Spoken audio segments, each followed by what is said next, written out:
I'll be there this year. Matter of fact, my wife's daughter asked us to babysit up in Livingston. And my wife said, well, we'll be home by 4. Party starts at 6. I said, I don't want to be back by 4 for the party to start at 6. I want to be there all day. It's a holiday tradition. Bill comes to his own party. Right. So only once. So I told her. I told 100%. 100% of these damn parties. So this year I'm going half the party. Oh, you got 500 now. So I told her, I said, look, you want to go to fine? I said, I'm not going. So she told her daughter no. And then she said, I'm going to do it. And the kids don't get a shit anyway. Give me the old hard stuff.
Okay, anybody more people for 50-50s?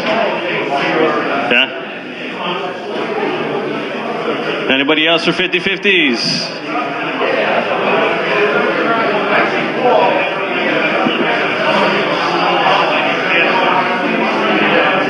Took the 3?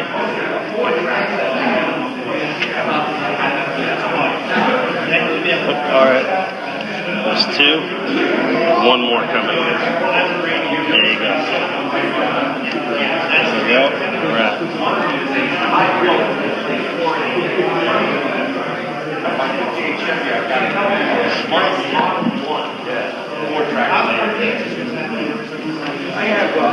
This guy with all the money. Feels good to stand around someone with a lot of money.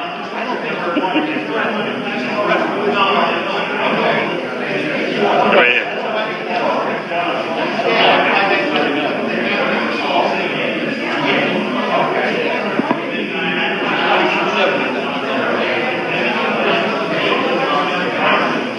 Okay, anybody else for 50-50s?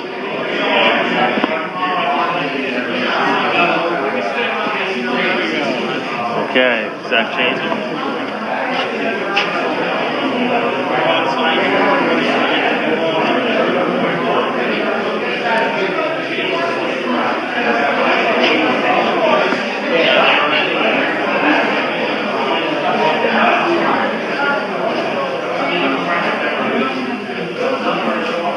Is that cold?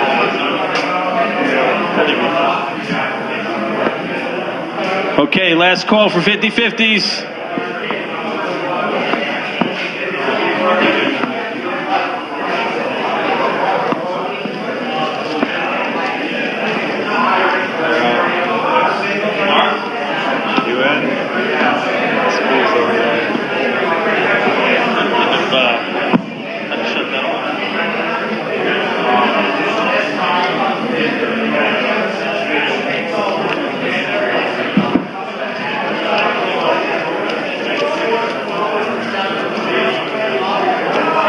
All right, there you go.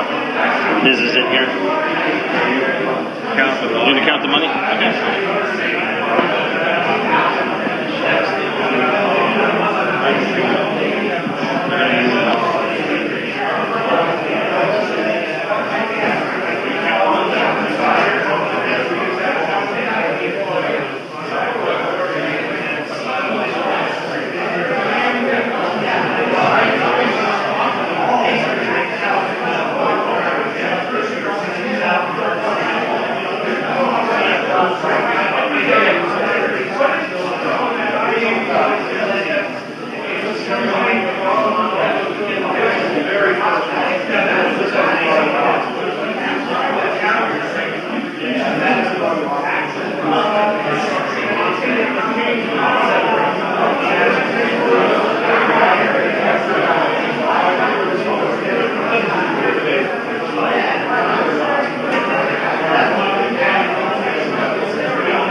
seat, folks. Find a seat. Show and tell to commence. Show and tell.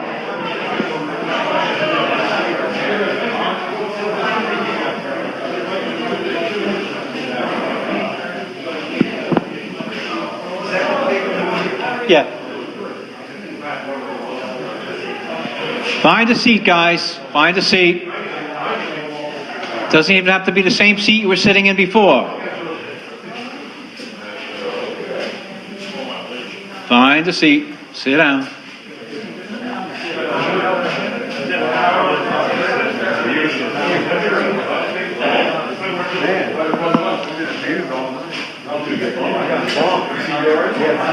Find a seat. All right. We have our 50-50 drawing. Okay, so we need someone to draw. So I'm going to pick out somebody to draw. It's $20 to the winner. $20 to the winner. I didn't enter. You didn't? Meeting as usual already. No. I don't. Okay. Reverend, do you have any problem with 50-50 drawing? Well, that's okay then. You won't have a problem. All right. Just pull a ticket out and read the number. This one. 554955. Say it again. 554955. 955. Guilty as charged. Wait a minute. Wait a minute. This looks familiar. Yeah. This is very familiar. It's the number. It's the number. Here you go. I tell you. Thank you. Here you go. I don't know. I think you better go play lotto. I tell you.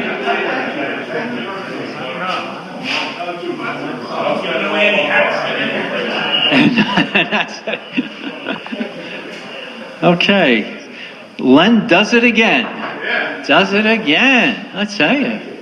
All right. Okay. Everybody loves 50-50 and everybody loves show and tell. So what we need you to do is to come with your show and tell item up to the table. Okay. This way we can be archived forever on Ustream, YouTube, and in the memory of all the rest of us, if we last that long to remember it. That's what I mean. All right, so we have some interesting stuff tonight. I would like to start myself. I don't usually enter this, but I have something I would like to start. But first, Marvin would like to say a few words. Okay, to avoid a lot of me writing stuff, I'm going to record. No, you don't have. They can hear me. Does anybody have a problem with that?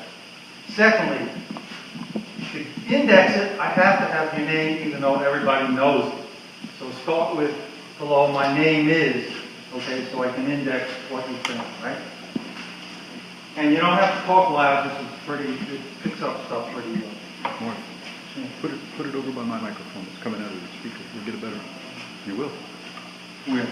But rewind it. Yeah, I'm afraid it's going to overmodulate. It really picks up stuff. Okay. Put it in the table. We'll work on it. Yeah, just lay it on the table. Yeah, they're very sensitive. So you're going to get us to talk about it. You brought it. Okay. Okay. Uh-oh, the dB level, it's over dB. No, it ain't working. All right, let me start out here. My name is Richard Lee, President, New Jersey Antique Radio Club. You're very welcome. What I have here is something I just could not pass up. You may know that I'm all over the place when it comes to radio. And I also attend a first Sunday of the month band of bandits, I'll call it, in Seaford, Long Island. All right? There's a bunch of guys that every Sunday morning, the first Sunday of the month, show up between 6:30 and 10 a.m. They unpack their cars in the train station of Seaford, Long Island. You never know what's coming out, okay? The vendors, they come, people you've never seen before. Sometimes there are people you know, you've seen them all over. But then there's these people you never saw. It's a quick sale, a swap, chisel, you name it, they're there. Everything's there. Anyway, there's a guy named Junkman Steve. Okay, everybody has a moniker, all right? And Junkman Steve, he does cleanouts, big cleanouts. He's got a great big step van. And he comes and he just opens up the van and starts pulling stuff out. And as a vendor, you've set up your table, you're selling, blah, blah. As soon as Junkman Steve shows up, everybody runs away from your table and runs over to Junkman Steve. And he starts pulling his stuff out. So you never know what he's going to be. He'll have parts. He'll have gumball machines. He has pornography from the 1970s. Parts. He himself is a ham, and he likes ham equipment, and he goes to Ham Fest. You may have seen him if you're in Long Island at Ham Fest. But otherwise, it's just total junk. You never know what he's going to bring. Anyway, I'm there, and I see this on the ground. And I'm saying, well, Steve, what is that? And he says, I'm not sure, but I think it's a counter because it says counter on it. I said, okay, all right. I said, I don't see a brand name on this thing. He says, no, he says, I think it's a home brew. And I said, all right. What do you want for it? And first I give him the old, does it work? You know, we all do that. And he says, I don't know. I really don't know. So he said, $10, it's yours. I said, I tell you what, for $10, I'll just discover what the hell it is. So I did. And, for my $10, it is a counter. It's beyond a counter. And I've actually had it with some real smart people discovering what it will do. And it is a frequency counter, and it'll go from audio frequency up to about 30 meg, and then after that, it gets kind of crazy. But it does more than just that. And like I said, I brought it to a real smart guy. And he spent about 2 hours trying to figure out what else it does. And he says, where's the manual for it? And I said, well, as a homebrew item, I'm sorry, it doesn't have a manual. But I have opened it up. It's absolutely incredible what it's made of. And, again, it's like that song, that famous Johnny Cash song. I took it one piece at a time, and it didn't cost me a dime. And it is just made of a million different parts. And very well made too, but just brackets on the inside. It's made out of a shell to a transformer. Anything he could get his hands on, he salvaged and made it work. People have told me the color has to be part of some sort of a Heath kit. The panels, the handles, and it's obviously solid state. But it's just amazing for all the different things it does. Obviously, it's not going to do anything now, but it even has dimmers. I don't know. I get such a kick out of stuff like this. I enjoy homebrew. I enjoy thinking about the people that actually made this. I also collect homebrew early radio, be it one tube or cat whisker type. So this, this is just something I'll always keep, and I can use it, but. I only wish I knew what the hell it does after that. It's just amazing with the gate time and event time, frequency. Something just went on. The light just went on. So anyway, anybody's willing to want to come up and play with it later, you're very welcome. So, and maybe you can tell me more about it. But that's my story, and I'm sticking to it. So, yes, Bill. Did you take any pictures of the inside to document? No, I didn't. But the cover comes off easy enough. Yeah. All right, so that's me, and that's my show and tell. I see something that says Bob Bennett on it. So, Bob, why don't you come up and show and tell? Uh-oh. Here comes trouble. Okay. There we go. Hello? Oh, what are these? Okay. By the way, this is Radio Wild. Is this the type of case that doesn't break under impact, that impact case? Oh, it says sure. Okay, I better talk. Who are you? Okay, hi boys and girls, it's me. I'm also known as Bob Bennett. Now, I'll make this quick. Can I set this down? And I'll just lean. Can you see me, Dave? Okay. I'm gonna. as most of you probably know, that I kind of buy and sell vacuum tubes, and I don't really make a lot of money doing it. I just kind of do it so that everybody has their stuff and they can build their nice little bottle things. So for me to do this, I have to periodically buy tube lots, and I come home with some rather interesting things every now and then. And this is probably one of the most interesting things I ever found. In this nice little box here, it says 1 electron tube, and it has the number on the side. Raytheon Manufacturing Company. It also has this can be too hard to see on the camera, but it's got the little symbol for the United States Navy as well. So I took the tube out of the box. I had no idea what I was looking at, undid it, and then I come out with this. This looks like one of those sub-miniature tubes, but there's quite a number of wires here. I think there was a total like 9 wires. So I look on the front of it. On the front it reads Raytheon, and then underneath it is a number. And I'm like, I have no idea what this is. So I tried to do a little internet research on it. And then I got a little help from our tech guru, Al Clacy, who was kind enough to give me some information on it. And I just have this little sheet, so shall I just read off what it actually is? Basically, this is called a klystron. Did I pronounce that right, Al? All right.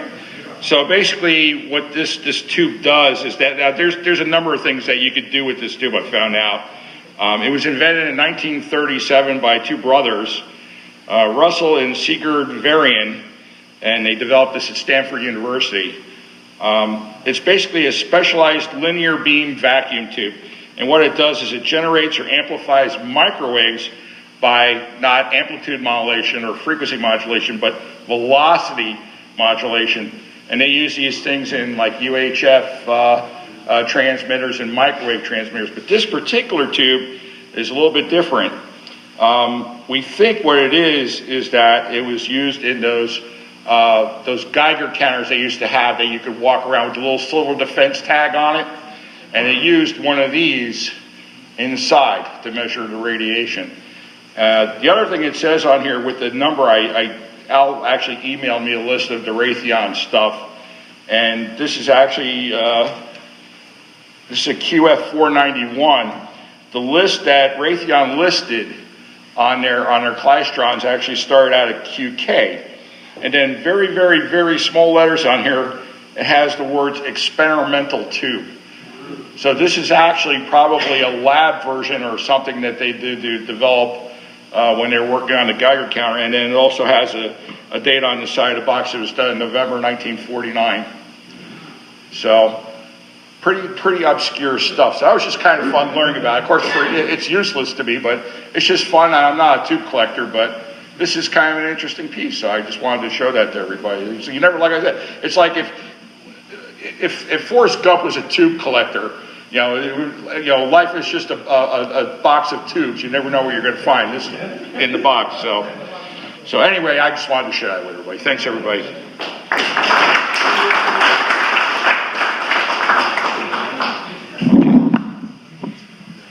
Yeah, and it's true what Bob says too. Learning about something, sort of infinitesimal as that. Nothing related to do. Nothing that you would.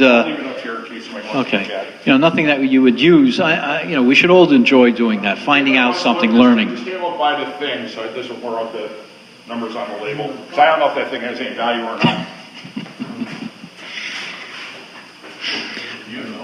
Yes. I just want to mention, not to rain on your parade at all, because I think that's really cool. But I found a tube one time in a box, and it said experimental tube on it, and I got all excited about it. And I'm going, wow, I got an experimental tube. This is like so cool. And I brought it into a meeting, and Jim Mortonby was the president of the club at the time. And he ran at your parade. So he says, I'm going to show you something. So the next meeting he came in, he brought in like 6 cartons full of it. Hundreds of them, all like experimental. It's a good thing, but he says he's a job to retire. And then you learned about 1B3s. That's what it was. Charles Blanding. Okay. What a wonderful radio he brought us today. Yes. Okay, I'm Charles Blanding. I'm a transistor radio collector. I started collecting transistor radios when I was a kid. in June of 1959. So it's been over 57 years I've been buying radios on a regular basis. My collection reached 147 units at peak over time, all of which worked. Now, I specialize in American sets. In all the years of collecting, in all the sets I've owned, I have managed to find the worst American-made transistor radio ever to happen. No ifs, no buts, no questions. This is the worst of the worst of the worst. Is it a month? It's worse than a month. A month would be an improvement. If this had come out in 1954 or 1955, it would have been a little bit subpar, but pretty much state of the art. This came out in 1962, and it was $29.95. That money would have bought you an 8 transistor, a 9 transistor, a 10 transistor, 2 of them. Lafayette had 9 transistors for $15 at that time. You could buy 2 of those. This is a 4 transistor radio. Unbelievable that they even made it at that time, but it doesn't stop there, guys. 1 transistor is an active detector. So it's really a 3 transistor radio in performance. Since it's an active detector, they don't have any AGC. Right. So a 5K pot shorts out the antenna loop for the volume control. So when you turn it on, the sound is horrendous for its size. Okay? When you turn the volume down so that it isn't distorted, it hisses. The only radio ever made that hisses on WOR. Unbelievable. The sensitivity is horrible because you're shorting out the antenna. When you go to DX or something, if you're set for this station, the dial is blank.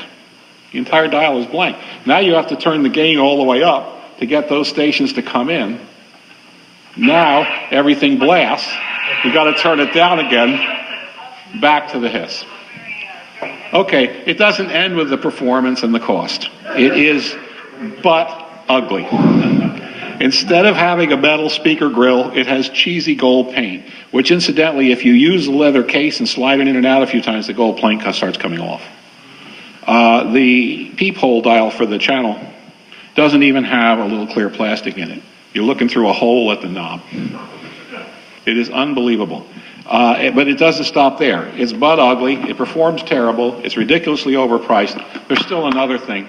Serviceability. It doesn't have any. You open it up, all you see is the board.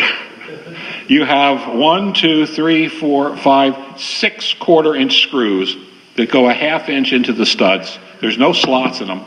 The average person could have never got that out. And when you take those 6 screws out and pull the chassis, if you're not careful, you rip the wires out of the audio output transformer because the speaker stays in the cabinet.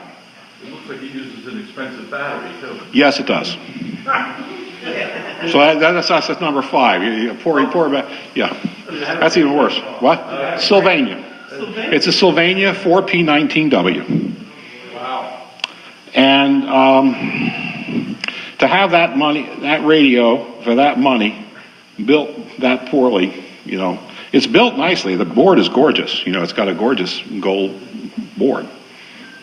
But that kind of performance is inexcusable for 1962, especially at that price. As far as I'm concerned, this is the lowest of the low. Now, when I showed the schematic to Ray Chase, he said that the circuits in here were very similar to the Atwater-Kent radios of the 20s. They used the RF gain to control the volume. So it's 1920s technology in 1962 at a retail price. Nowhere on the radio does it say how many transistors. It just says Sylvania.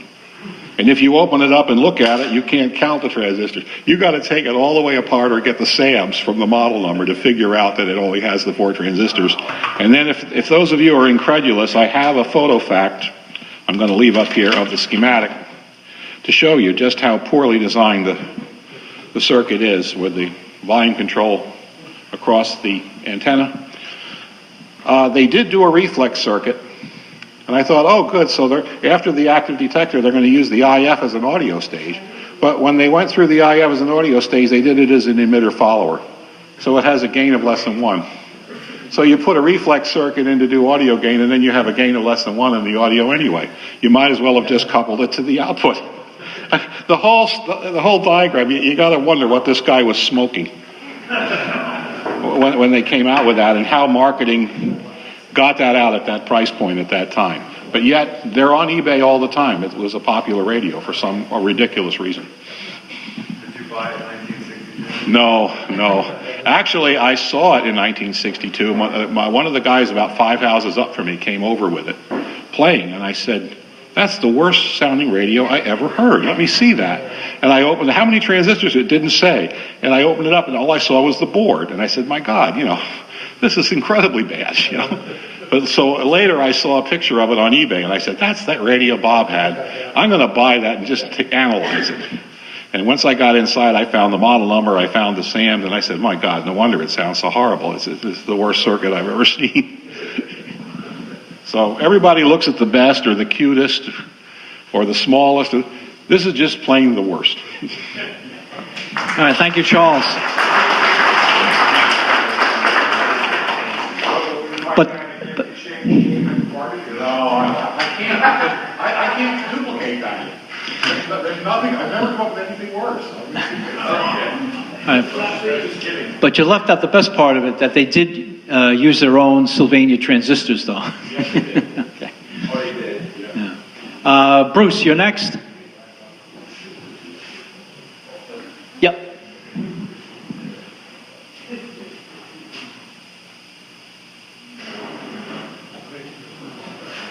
Yeah, maybe you need to clear some space. Yeah. Yeah. Actually,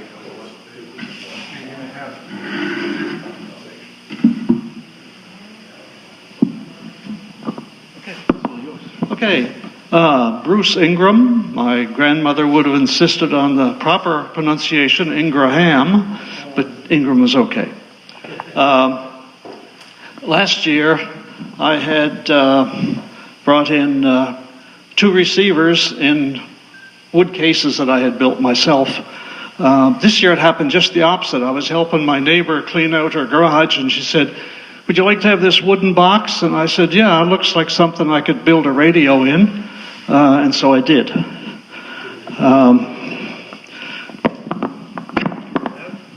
stand up, mic come in and just talk. Oh, okay. It's a 1920s style Unidyne, which means it has 1 tube. And back in the 1920s, they didn't have much money to spend on parts. So by building spider coils, they could save a little bit of money. The first lever here is the tuning lever, and it acts like a variometer, in that the 2 first spider coils are wired in series, and that gives you your tuning. This is set up for the broadcast band. The other lever on your right, this one over here, that one is for regeneration. So that one saved you the price of a wire-wound potentiometer. So you can save big money here. The only thing you really had to buy was the tube. And this works well on an X99, which is a 4-volt 1920s tube. Right now I have a number 30 in there, which works very well on 3 volts. External battery. Here, if you build yourself a battery box, or using a 30, you can run it on batteries, okay? We have 2 D cells, which light up the tube. 5 9-volt batteries in series, which gives you 45 volts for the plate. And so all you need is a grid leak. It's a grid leak combo, and that's the set. Works very well if you have a 50-foot or 100-foot antenna, because you don't have much gain with 1 tube. Also, I found this is the only regenerative receiver that I ever built that wouldn't work unless you have a ground. So this needs an aerial and it needs a ground, or it just won't work. So if you'd like to build one, You can find the instructions in Hands-On Electronics. I have some information over there. Also, there's a number of sheets here, which is inside the box cover, telling you all the details of how to build one. Spider coils are your biggest challenge here, and the mechanics that operate them. If you'd like, you can take one of these. This is the template for cutting out your spider coil. You can build it out of a piece of heavy cardboard, an old CD record, or in my case, went to the dollar store and bought 3 paint buckets. Cut the bottom out of the paint bucket, had 3 nice round discs. Of course, when I did that, they curled up like a potato chip. Well, I just ruined 3 good paint buckets. They'd never been used, but they didn't have a bottom in them anymore. So anyhow, once I cut the slots in them, took the stress out of the plastic, they laid out just as flat as anything. So go out and get yourself a paint bucket. If you want bigger spider coils, you just buy a bigger paint bucket. That's all. So that's it. Bruce, wait a minute, wait.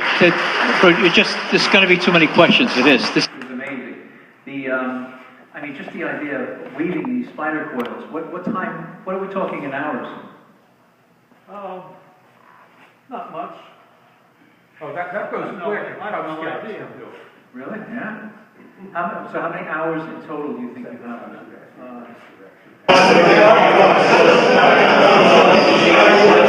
The biggest problem here was threading those rods that go through the spider coils.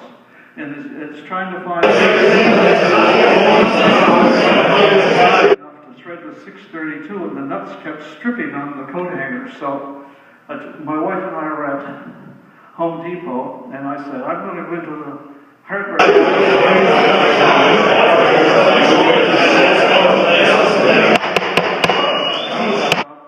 The gardening center and look around while you're doing that.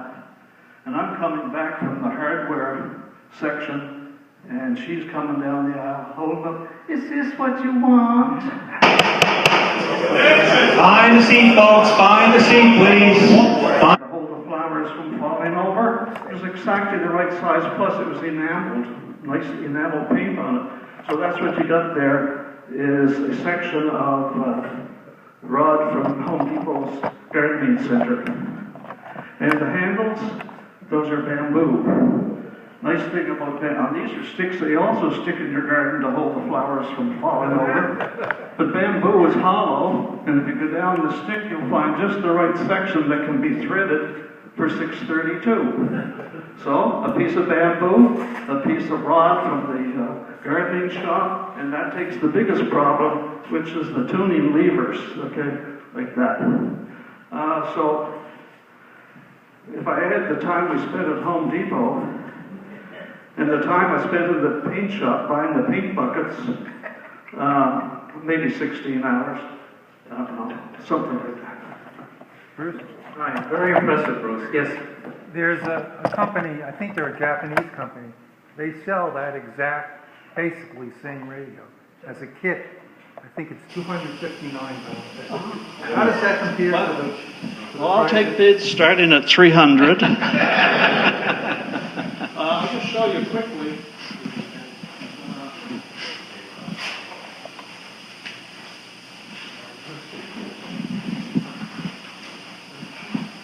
I did my own write-up on that, which you can look at. It's in color.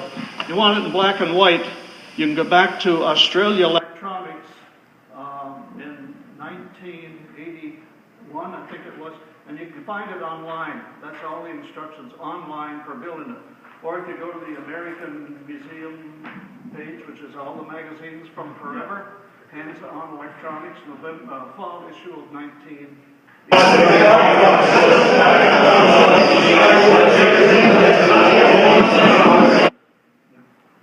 leave those two up there. But if you're real serious, take the template home with you. And Tell them about the double silk-covered wire. Yes, the biggest holdup was double silk-covered wire. Where do you get double silk-covered wire? Well, Send your wife out. I don't know. Anytime I have something I can't find, I either go to Ray Chase or Al Clace. And between those two guys, I can usually get what I want. And Al Clace came up with a double silk covered number 26. Yeah, well, actually, I think it's cotton covered, but Cotton covered. he dyed it green and made it. Oh, yes. This is where my wife gets back into the picture again. I told my wife, it's white. It doesn't look like it's too stark. You know, the white wire against the black background. I said, do you have any green food coloring? And out to the kitchen she comes with the green food coloring. So that's how you get the wire to look authentic green food coloring. Okay. All right, Bruce. You blow us away every time we have a show and tell. It's absolutely amazing. Absolutely amazing. Bruce. You're going to need the space. Could you remove it back there? Okay. Dave, do you still need the time? You're okay? All right. Up next, Phil.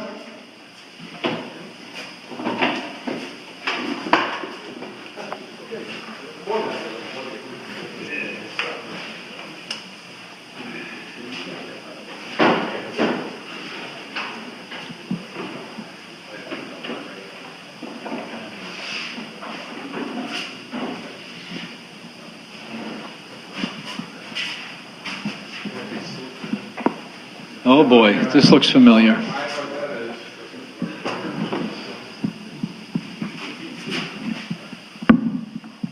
This one works.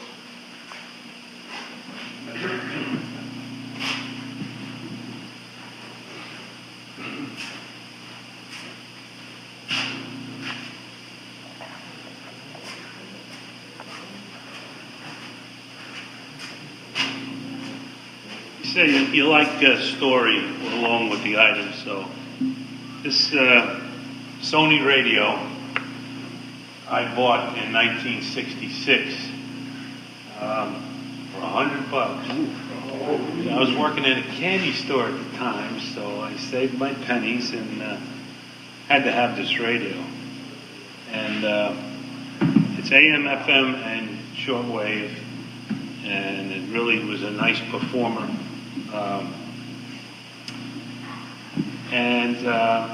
I used it a lot, and the interesting thing happened when I started going to college, and we had this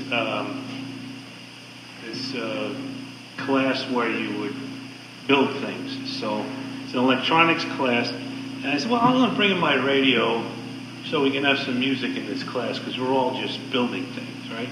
And it was okay with the teachers. So I would bring this in every week, and we'd play it. And at the time, I didn't have a car yet, so I would bum a ride from somebody else. I was living in Brooklyn, going into Staten Island. Just see if I can beat the feedback a little bit. Okay, so this one day after the class, I get a ride home, and I get out of the back of this guy's car, and as I'm getting out, the handle breaks, the radio falls, hits the ground on the edge, and goes right under his rear wheel. And he doesn't know what had happened. Meantime, I'm closing the door, so he runs it over. So that was the end of the original one I had. You did a great job restoring it. Now, I can tell you something. This is one of the hardest radios to take apart and put back together. Very difficult. Matter of fact, I've never successfully put one back together. And I've bought about 3 or 4 of them since then, trying to get a good one. And usually they don't work very well either when you buy them when they're this old. But this one, I got a Kutztown, works very nice. And I even got a optional case with it that says Sony. So this was terrific. So that's my story with that. Over here, we have a wire recorder. We got this in the museum. I worked on it and got it going a few months ago. And just this week, we came across this wire from another set that I'm working on now. And so we said, well, let's play the wire. Let's see what's on it. So now, first of all, I can tell you this wire it's decrepit. It keeps breaking. I hope it's going to play long enough so you can hear just a couple of minutes of it. Because what's on it is kind of cool. What is the vintage? What is 1947.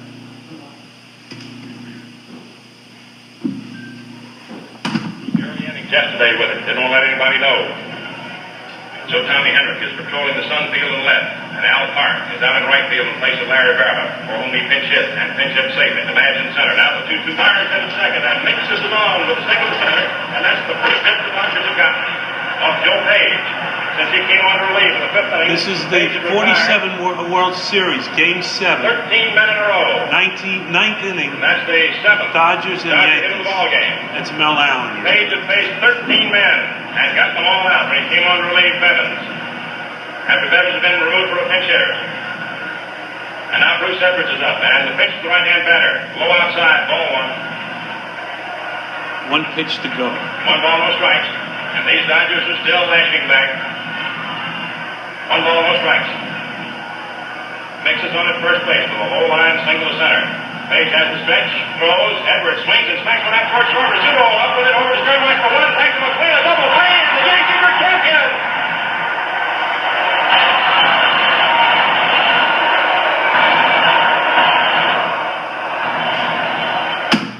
So, I thought that was pretty cool. And one thing about these machines were very well built, except for one flaw. To go from listen to record, all you have to do is flip this switch. So if you do that while it's playing, you're erasing what's on the tape. So you can imagine if you have something from 1947 here, you got to be awfully careful. Is that actually an electric erase with an oscillator, or is it a magnet against the wire? I think it's electric, but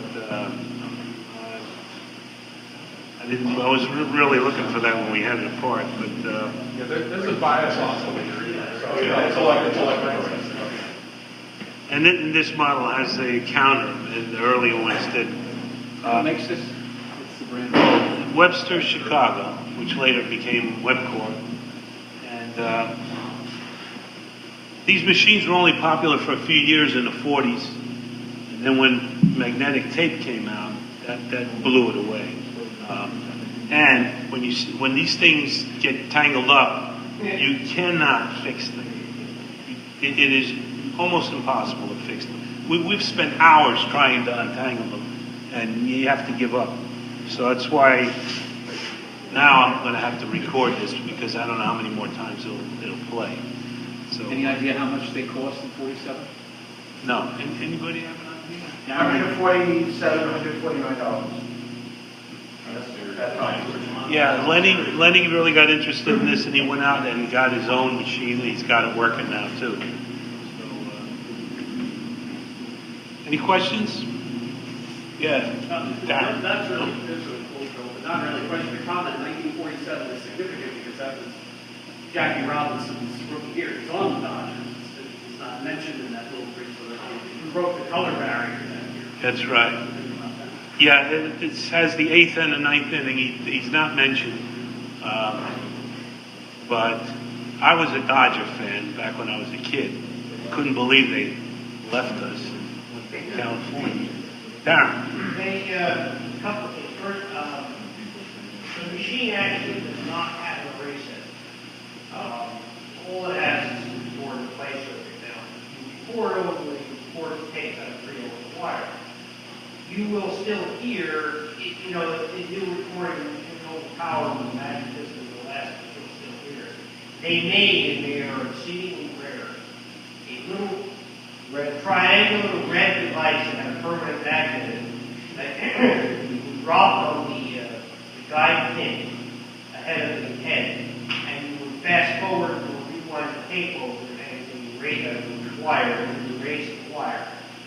And I can't tell you how many of these machines I've been in services that I've had, and of all of them, I only came across one of those little red plastic triangular things, and it has a cylindrical stainless steel tube that the wire rides on, the same height as the level line on the head, and the inside of it is a permanent magnet. That's why I asked if it was a magnet or an electric. Yeah, it used, but it was a separate piece that seems to usually get lost.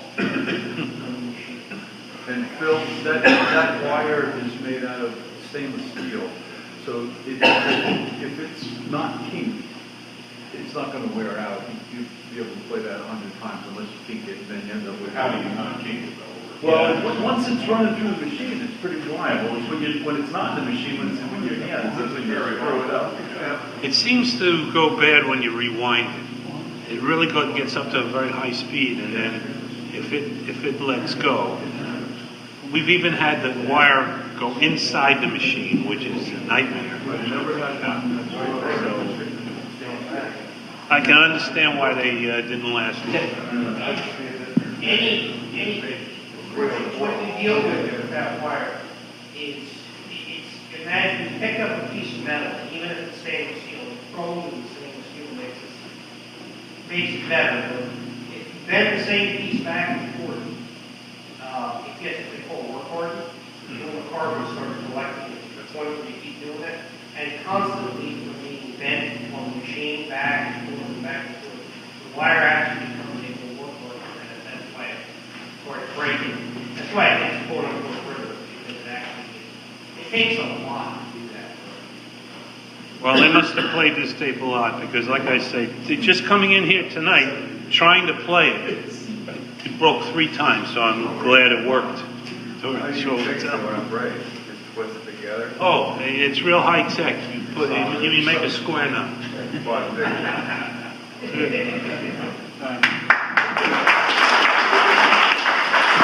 All right, thank you, Phil. I'll help carry your Sony. I hope I don't drop it.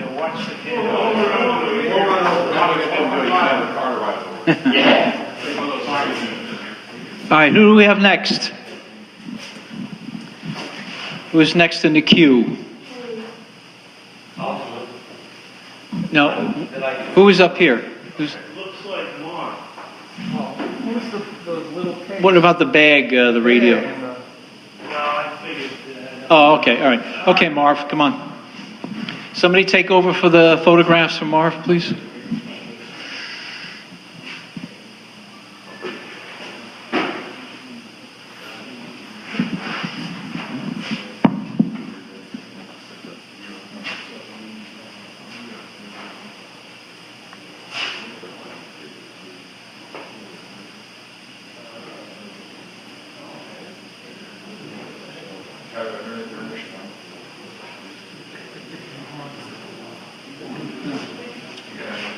I told a couple of guys this story. It has absolutely nothing to do with what we're doing here.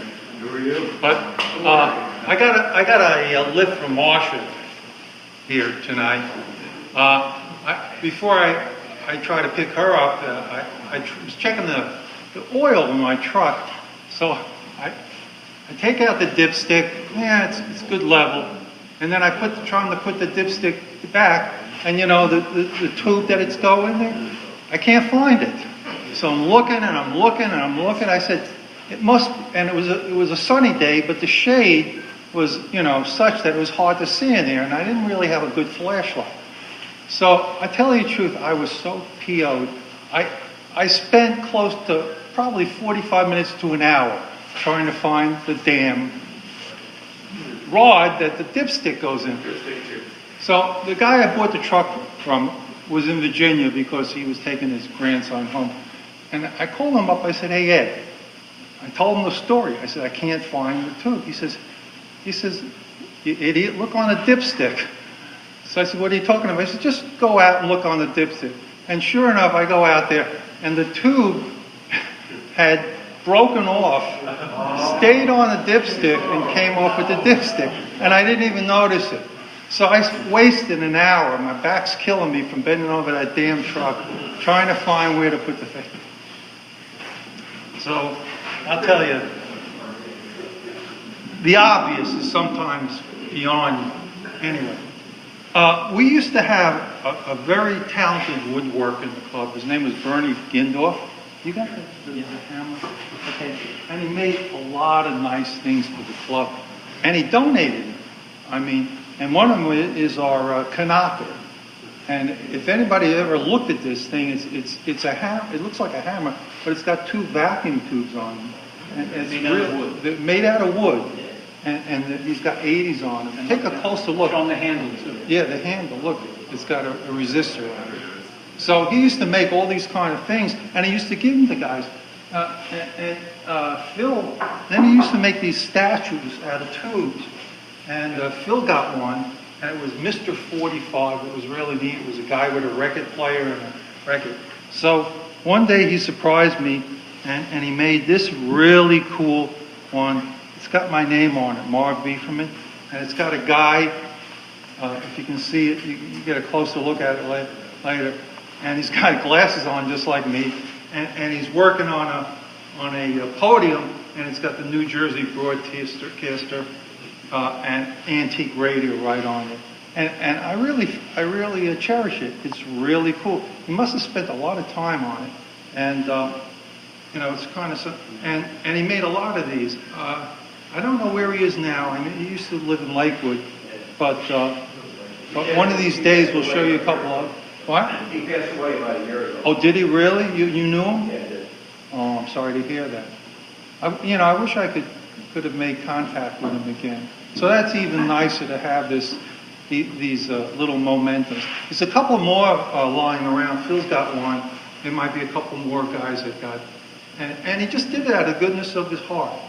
And so a lot of people with my first name Marvin, they remember that. So whenever they come across something related to me, they sort of get it. For example, Ray Chase came across a Marvin radio at a flea market. So he bought it, and I bought it from him. He says he couldn't resist. So there was a manufacturer called Marvin, says it right on the radio. And the other day at the swap meet, what's his name? Guy from Pennsylvania has got that. Frank Johnson? No, the junkyard. Pete Brady. He gave me this. Marvin used to make radio tubes, and this one is the box says Marvin Master Built Radio Tube. Okay, and actually, the base of the tube is Marvin, and there's another type which somebody gave me. I forget who though. It might have been Ray. Yeah, I think it was Ray. And it's got a round label that says Marvin in it. So I've got a lot of Marvin paraphernalia. Finally, a while back, we had a really great member of the club who is now in Oregon, Ludwell Sibley, very, tube guru to the highest level. And he was believe it or not, he was a really funny guy. And one day he comes in and he gives me this tube carton. And on the top it says, my last name is Bieferman. So it says Beefertron WD11 tube. And on the side it says certified Beefertron tube, DX rated, RCA licensed, real analog stuff, warms your fingers. And it goes on, qualified for all bands, guaranteed S96, beats gallium arsenide, leisurely warm-up, and approved by David Sarnoff. And the other thing, the next side says, for safe DX, fights QRM, no wimpy digital technology, and heats the house. And finally, he says, gets KDKA, low noise, better than Western Electric, cheery glow, and approved by Lee DeForest. So it's really neat. He went through a lot of trouble to make this box. And again, it's something that I really cherish. And it's kind of nice when somebody thinks about you, like that. And so I'll always hold on to it. So that's my... That must have been when KDKA was 1,000,000 watts. And everybody could get it. Could be. I got pictures. Thanks, Mark.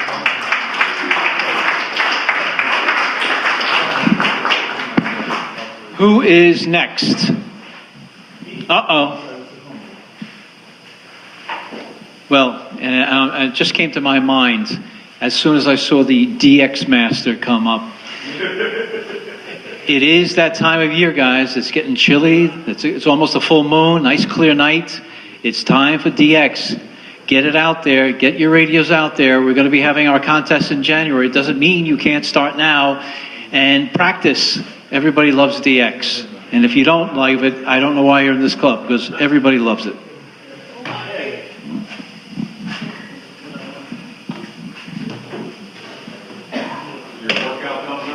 Just about, yes. I'm Dave Snellman.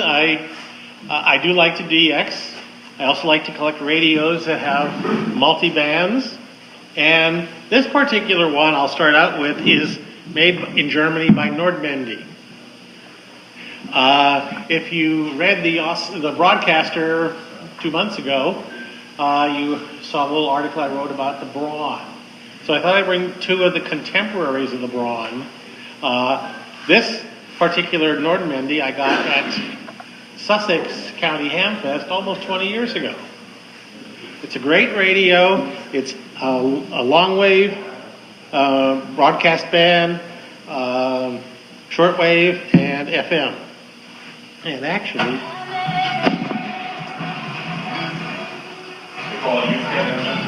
yes.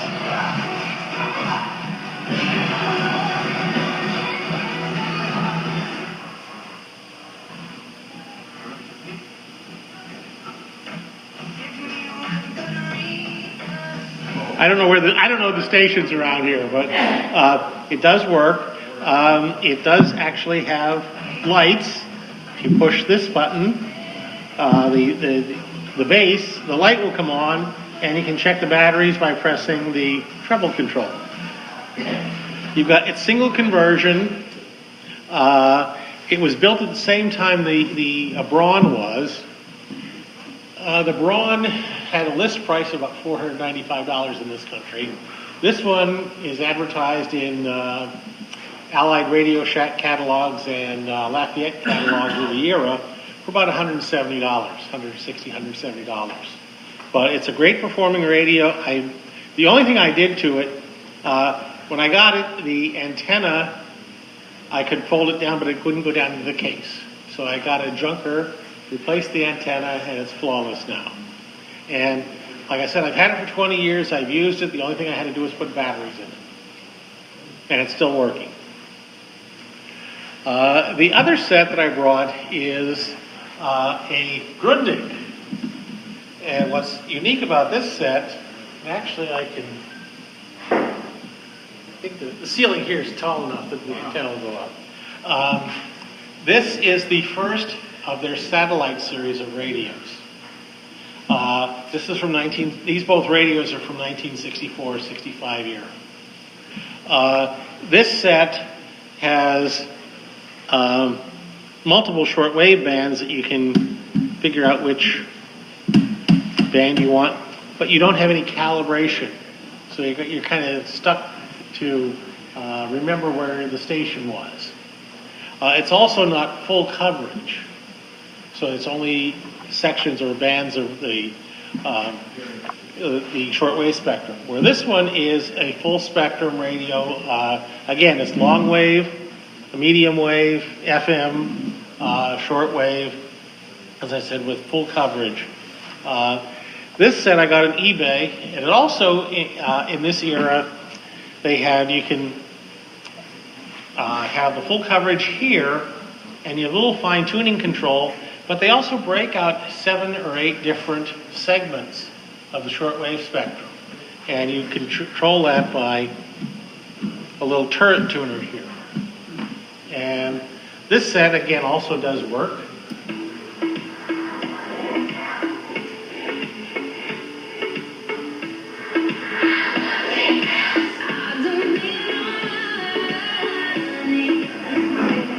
And there's actually 2 speakers in this that you can control. But and it does have there are lights on this, but I think you have to plug them in for that. This radio, again, it's sold in this era. It's sold for probably about $400. And as I said, with the Braun was a beautiful set, very meticulously built. These are both just as high quality radios as that. And this series continued with the satellite. There was a 600 series, or this is I should say the 205 series. There was a 208 series. Then of course they came up with the 1000, 2000, 3000. And then they had the large 650s and all this sort of stuff.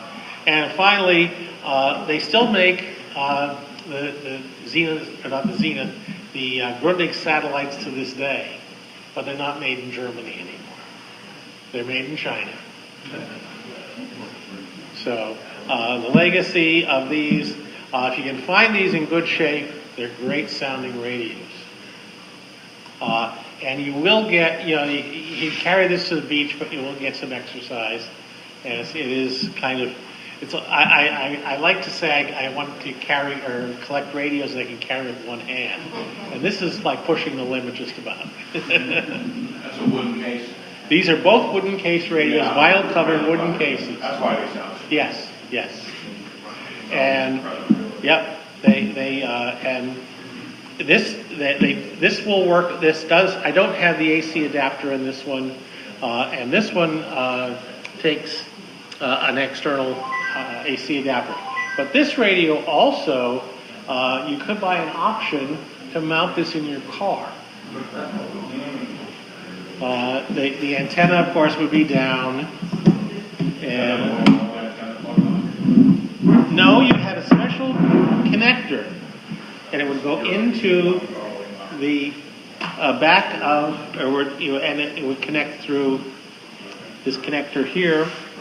And of course, a lot of times this is missing, but actually it says, well, I don't know what it says. It says something in German.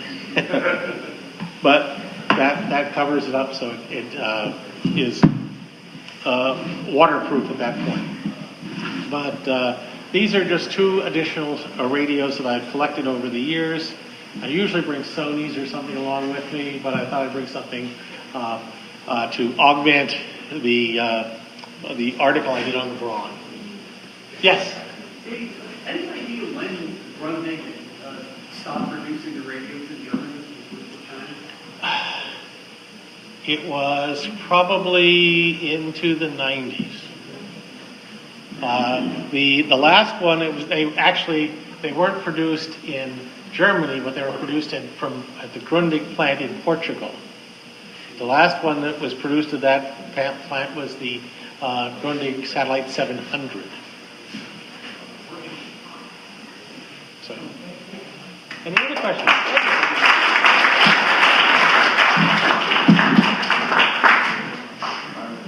All right, you always amaze us with your collection. How many do you have? Too many. No, of this, at least 100. Of this, meaning? Multiband. Multiband. Sony's, Grundig's. Okay, I won't. Zenith Transoceanics. I won't delve any deeper than that. Okay, 'cause it could be embarrassing. I understand. Okay, who's next? Who is next?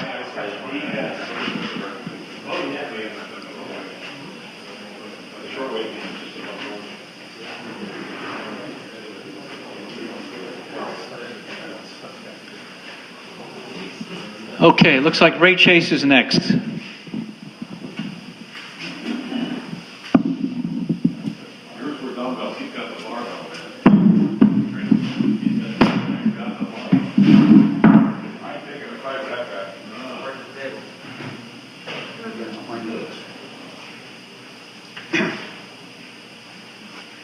I'm Ray Chase, and I like to collect weird things. Now, this, I don't remember where I got it or when I got it. It's been in my basement for a while, but it is a radio, but it's got a dial over here that's calibrated in cycles per second. plus a tuning dial. And the chart on the front says it's a sonograph speaker demonstration radio. I figured this is going to be a hard one to find, but actually you can find out quite a bit about sonograph. They were in Stamford, Connecticut, and the information I got on the internet is about 1935. They were making hi-fi, or attempting to make hi-fi speakers. And there was a short autobiography by a guy named Irving Kalikoff, who went to work there in about 1935. They had about 30 employees, and he was very happy. He got a job there for $35 a week, which was big money at that time. And these were kind of the first of the audio nerds. They were trying to make a speaker that had flat response from 30 cycles to 16 kilohertz. And they were producing them, and they were having a lot of failures. And so this guy was working to try and find the problem and fix it, which he did. They also had some kind of a film business, which was part of the name Sonograph. The guy who was running the company was not around too much, but they had a staff of about 30 people. And he once had to take a turntable to a show in New York City, and the turntable weighed 500 pounds. Because the engineers said, everything had to be absolutely perfect. And this guy was a realistic guy, and he was starting to question, what is the reason for this? I mean, a lot of people can't hear 16 kilohertz, and the equipment of the time of that year, you couldn't get any kind of response to 16 kilohertz. The radio, the RF portion of this radio is supposed to be flat to 8 kilohertz, and the audio portions are supposed to be flat up to 16 or 18 kilohertz. So anyway, it was a job, and also there was a guy named Rudy Bozak working there. And so a little more research, and it turned out that this Rudy Bozak is the guy of Bozak fame. And he went on during World War II to work for a coil company in New York, making high voltage power supplies for radar. Then he went to Kahn, making organs. And then he went to Wurlitzer, then to Macintosh, and he was designing a speaker for Macintosh, which they chose not to produce. So he said, to hell with it. He started his own company. So and he went back to Stanford, and that's the story of Rudy Bozak.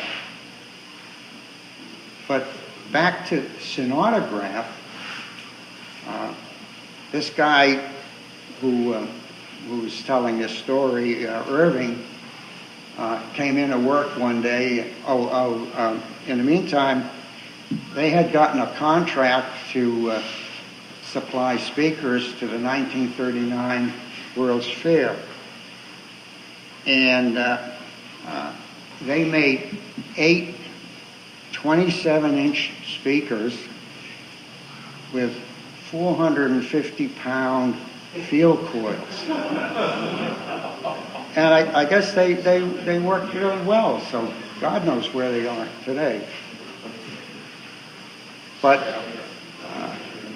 one day, Irving comes into work, and he's told, the boss told him, he says, well, the plant's closing, we're all done, we're out of business. Turns out the guy who was running the business was a son of an industrial magnate named Hoyt, who ran Hoyt Industries.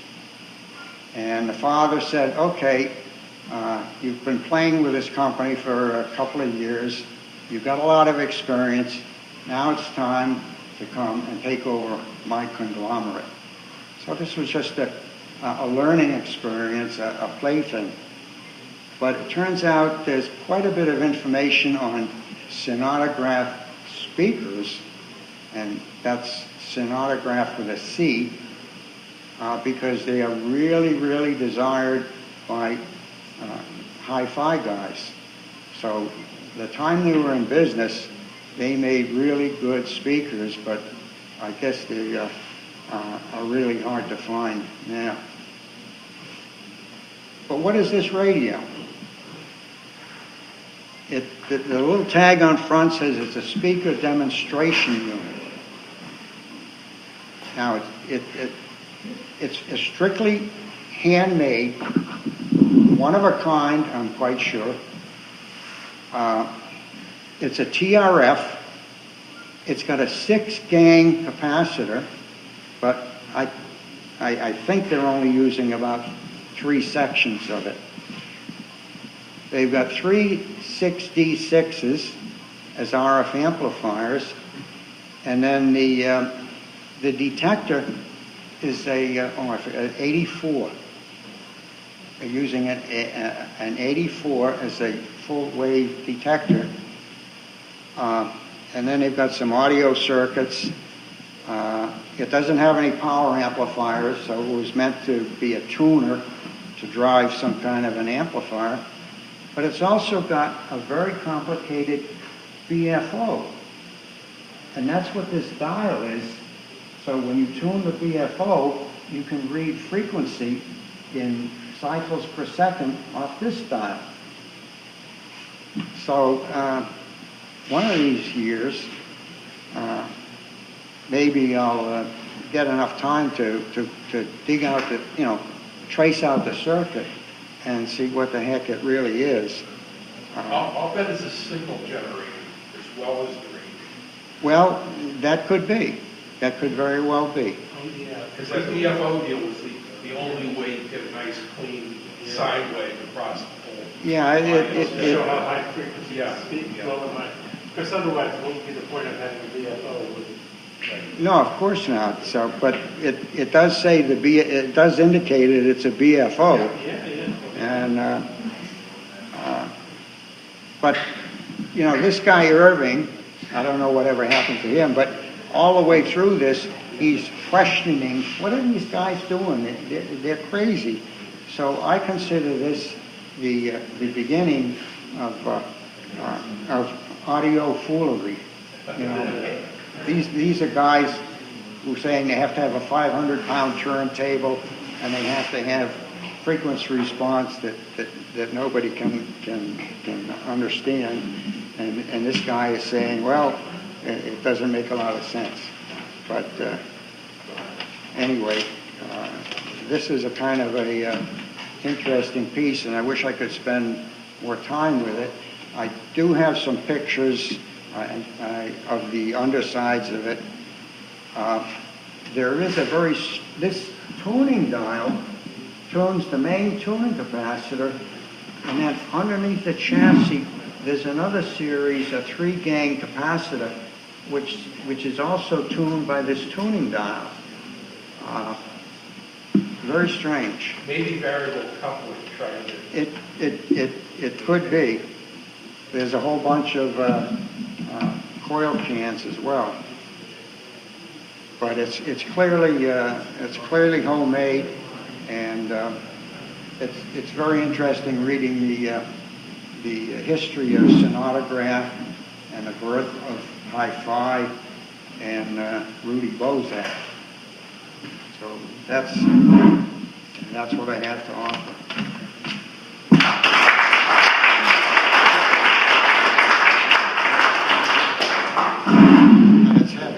And it's heavy. Thank you, Ray. Who is next? Frank Fesco.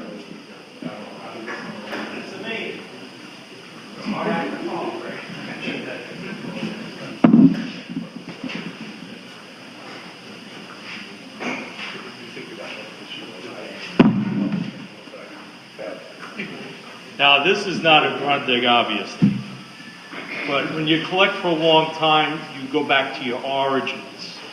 And this was one of my origins back about 1970, which probably isn't that far back for a lot of you guys. But for me, it was. My dad purchased this set for me as a belated Christmas present in January of 1970. It's a late 60s radio, probably. I looked at Radio Museum, it says it's from about 64, so it's almost the same vintage as Snellman's German radios.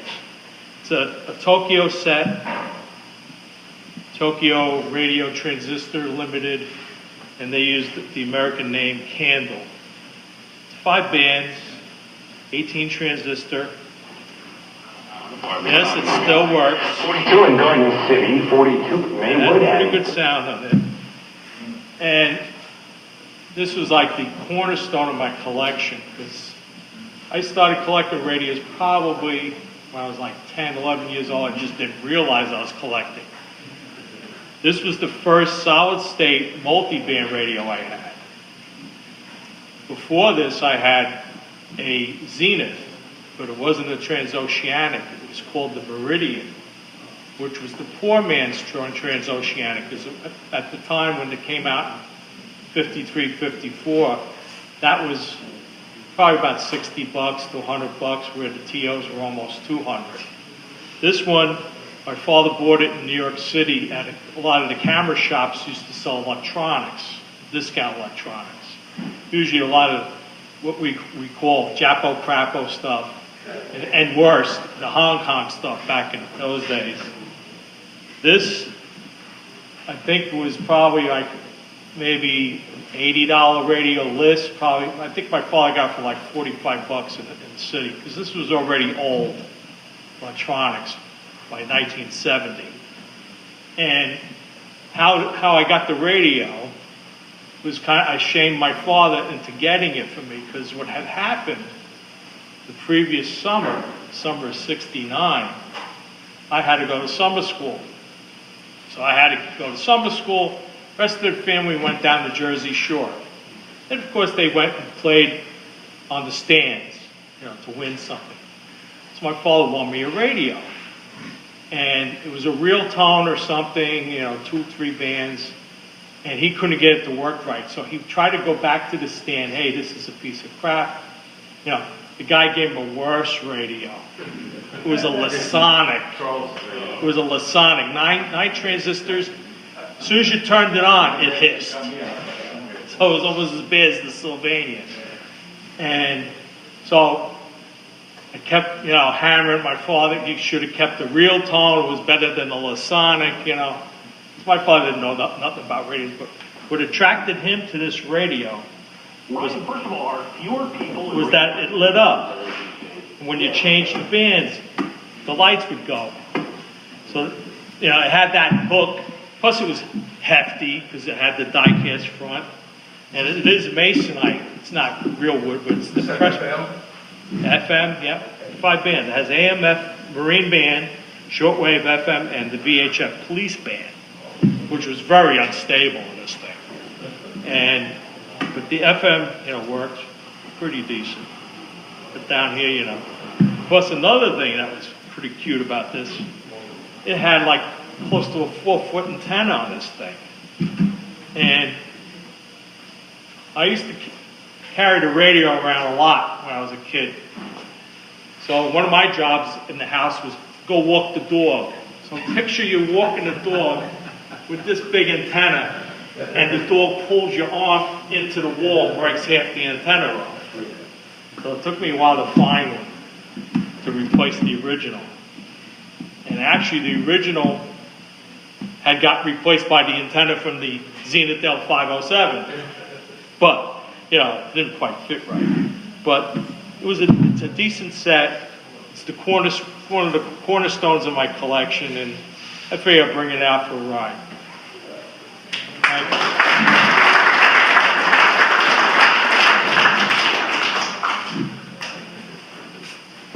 you. Okay, Frank, thank you. What do we got next? Uh-oh. Darren is going to charm us with something we've never seen before. I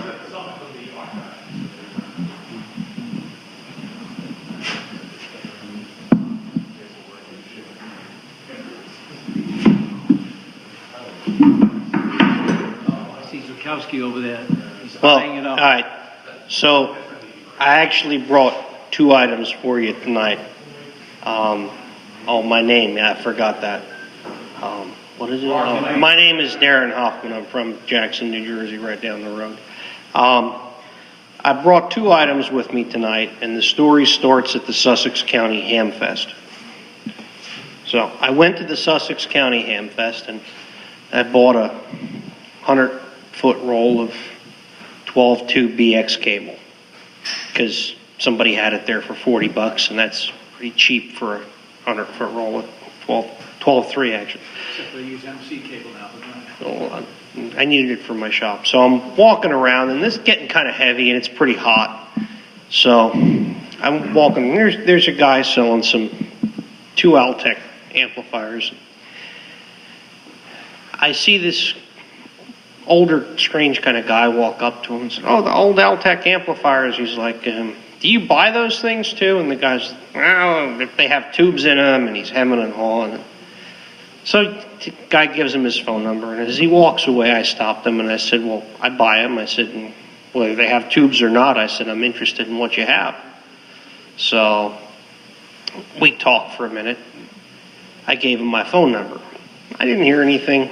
A couple of months go by, I get a phone call from a very nice lady who said that, as it turns out, she's selling all the stuff. The guy, his father had owned a sound company back in the 50s and 60s. And so, so I start making trips up to northwestern New Jersey every couple of weeks to buy stuff. And she brings stuff to her house because the guy lives in a house and he's a hoarder and he's afraid that they're going to come take him away. And nobody can go in the house, so she's got to bring the stuff to her house. And anyhow. So she brings me stuff, some of which is junk, some of which is kind of interesting. And unfortunately, she knows about eBay, but she's really reasonable to deal with. So anyhow, one of the most interesting items that came from the pile of stuff is a microphone, which is right here. It's a Western Electric 618A. What it is, in actuality, is the first moving coil, now known as dynamic microphone, that was ever commercially produced and commercially successful. What most of you probably will recognize it as is the quote-unquote FDR microphone, because you see pictures of FDR using it. In the famous picture from the poster, Orson Welles broadcast the War of the Worlds using one of these microphones. They were pretty ubiquitous for pre-war broadcast because you could, I'm not going to demonstrate it, but you could drop it on the floor and it would still work. This one was most likely removed from a theater as a PA mic. This guy saved everything he ever took out of service when he replaced it in the 60s. And this thing is in pretty darn good shape for its age. And it even came with definitely a later cord, but the original Western Electric connector, locking connector that attaches to the mic. And I removed it. It had a very early Hubble, what they call a Hubble lock, which is a predecessor to the twist lock, because back then there was no XLR, there was no standard microphone connector. And for the 3-wire balanced microphone, they used either a pre-NEMA grounding plug or a Hubble twist lock. And it had the original plug, and I have the receptacle for it, but in the interest of making it, again, useful, I put an XLR plug, and I'm actually working on it. I think the microphone is internally miswired, but I'll get it working eventually. What else? And it's missing the receptacle that goes on the stand. I actually have to make something that it fits in, but it kind of sits on here. But also from the same estate, I found another microphone that's kind of noteworthy. I'm sure everyone's fairly familiar with the Electrovoice 664, and every school had mountains of them. I mean, up until the time that I was in school in the 90s, we still used them. I think they made them up to the 80s, but not everybody could be happy with a big chrome Electrovoice 664. So they actually made a premium version of the 664, and they gold-plated it.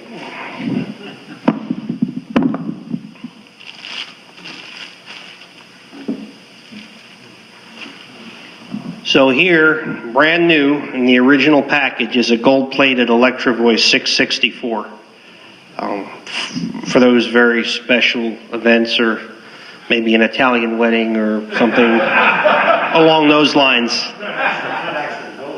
Yeah, it is actual 18 karat gold plated, and that's why very few of them survive without pitting, and the plating is very thin, so you really can't polish them once they pit. So to find it still looking like that is pretty. I mean, it's the cap plug is still on the Amphenol connector. It's never. I never even turned it on. Never even hooked it up. Did you know this existed until you found this? Yeah, I've seen plenty of them. You believe it or not. Now, humor aside, it seems that what they found their main use in, and what the intention of them was, for churches, because they matched all the other fittings on the altar. They did find their way into some popular culture, music stuff, but they were really intended and designed for churches. Electrovoice in later years stopped gold plating the pot metal, and they started actual, I guess you'd say, enameling them in a gold enamel paint that held up better but does not have the same luster as the plating. And so it's kind of, it's pretty unusual to find one in that condition. And they're not unusual. You find them on eBay, but they're almost never, they don't survive well. You know? And it's funny because the microphone's perfect, the cable is in the box, and the cable is crispy crunchy. But, yeah. Yeah, and actually what's interesting is most of the gold connectors I've seen are the Amphenol connectors. This has a gold Electrovoice split half the connector that has the movable pin, and it's the only gold one of those I've ever seen. So it's kind of a neat, yeah. So,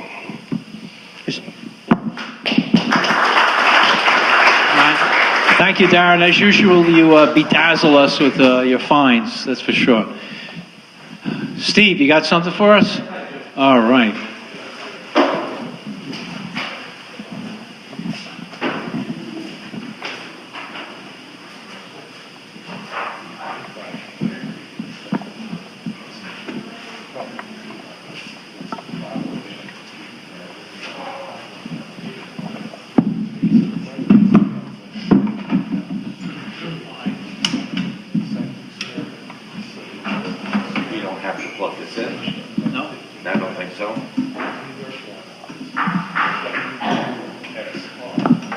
Hi guys, this is Show and Tell. Okay, this looks like a ratty old phonograph. However, it is the phonograph that I got when I was 3 years old in 1960, August 29th. Always has worked. Every once in a while it needed to be serviced. The cartridge went bad in the mid-60s, so somebody put in a static in it, which never sounded good compared to the original full 5 from England. And capacitor went bad, and that got replaced. But this thing still works. It's got a BSR turntable in it, which I kind of, for me, judge other turntables by the way this handles records, because this has always been good. The records always drop. I like the cartridge that's in it. I've always liked not that you could really see it, but the end of this always thrilled me because one side is green and one side is red. I did actually find a full Fi cartridge that worked, because I got a pile of cartridges at home, and I got a handful of these, and none of them worked, and I found a stereo one. I wired it for mono, put it in there, and I have my little flipper on the turntable, on the cartridge here, to play this. So I'm happy with that. This says hi-fi on the front. It is not hi-fi. It sounds bad. It's a little 3-inch speaker, and it's just horrible. But I played it a lot. I even have proof of me getting this in 1960 because we've got, I've got the old 8mm films of me dancing around, you know. My parents got me a bunch of Christmas records, you know, Rudolph the Red-Nosed Reindeer and Frosty the Snowman. I still have those things. I save a lot of stuff. My mother used to throw a lot of things out on me. I had a couple of 45 players, and one day, I didn't want to go outside and help her rake the leaves when I was like 4 years old, and she threw my 45 player in the ditch in the back. So I never forgave her for that.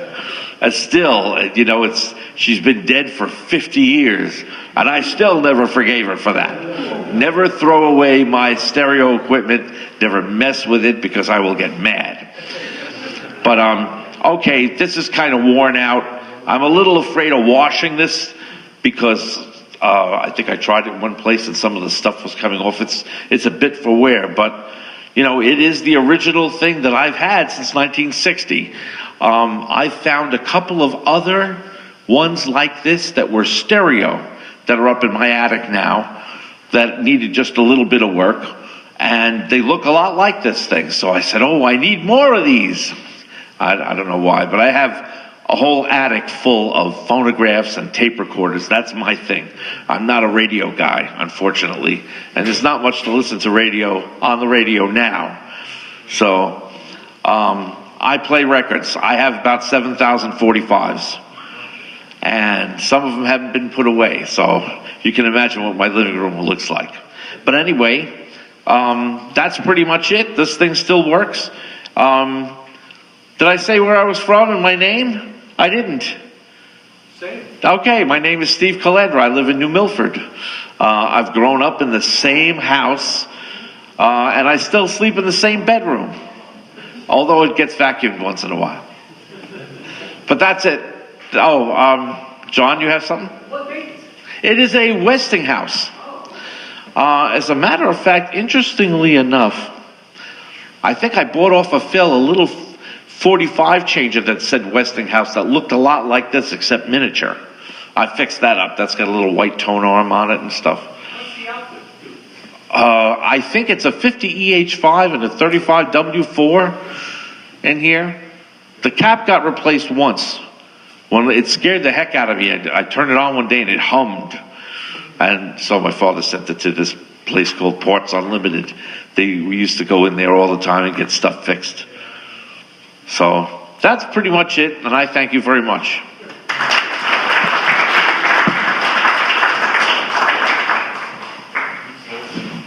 All right, thanks so much, Steve.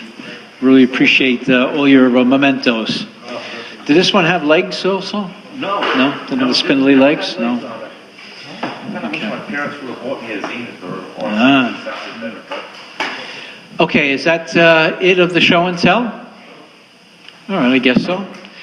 All right, what we have now is an auction. I mean, we haven't had an auction in a while. I did a clean out for the club of a silent key. And this happened to be in North Bergen, New Jersey, 48th Street, just off of Tunley Avenue. And the name of the man was Quentin Cellier. Quentin Cellier. And his call was WA2QCN. And this was an active station. What you see is what you get, all untested, definitely cleaned up, but untested. It's some vintage stuff, had been a ham for many, many years. So we would like to sell it off, and the proceeds will go to the club, all right? And this will help subsidize our holiday party, which you got to get your reservations in early, please. Get them to Marv. Okay, so let's proceed with the auction. I need help with this auction, and I need people to bid on stuff.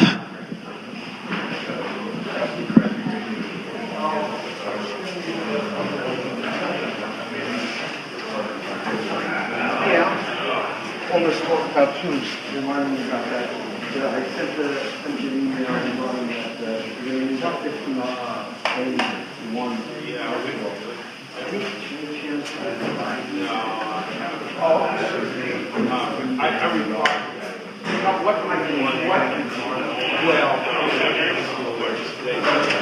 What, do you remember what model?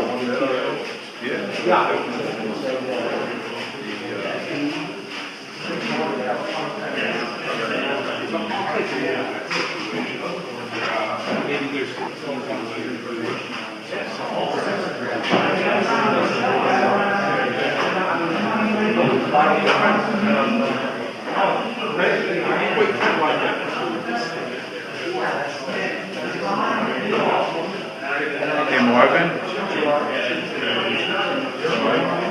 I may not find it.